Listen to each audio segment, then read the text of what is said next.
friend told you to pick up $1 million proposals, consulting proposals. What have you learned that's helped your coaching?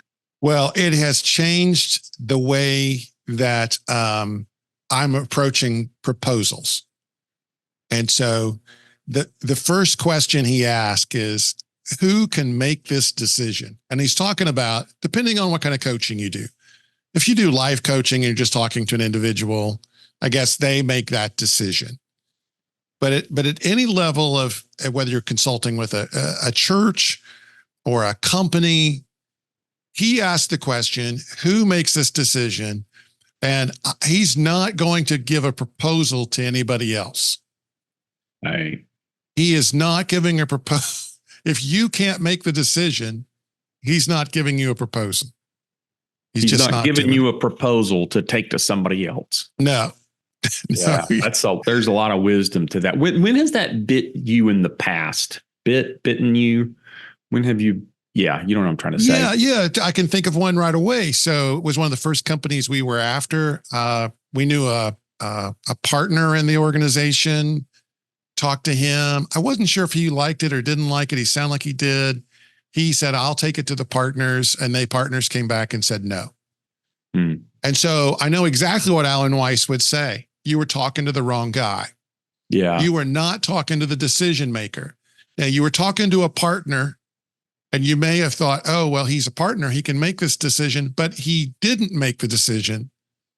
And he said, you may have a board, but usually one person makes the decisions on the board. Right. And you need to talk to the decision maker. Well, and this has bit our company here in Hickory twice lately.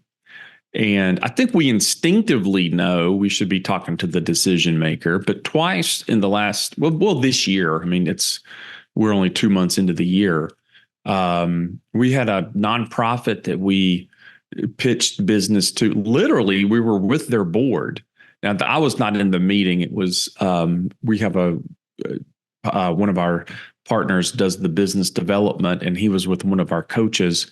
And they walked out of the meeting and that we had the business. And then a week later, we didn't because the decision maker was not in the meeting, evidently. But we didn't know to say, wait a minute, not just who makes the decision, but how. Yep. How is the decision?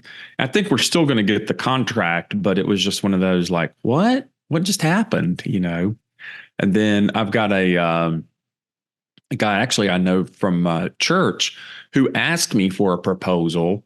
And I was like, yeah, I'll put a proposal together for you. And then he has to run it up the flagpole. And I probably wouldn't do it differently if I had to do over, but it was kind of a waste of time because it's just, I never really talked to the owners. They don't really understand. They don't have a frame for this. Alan Weiss is shaking his head.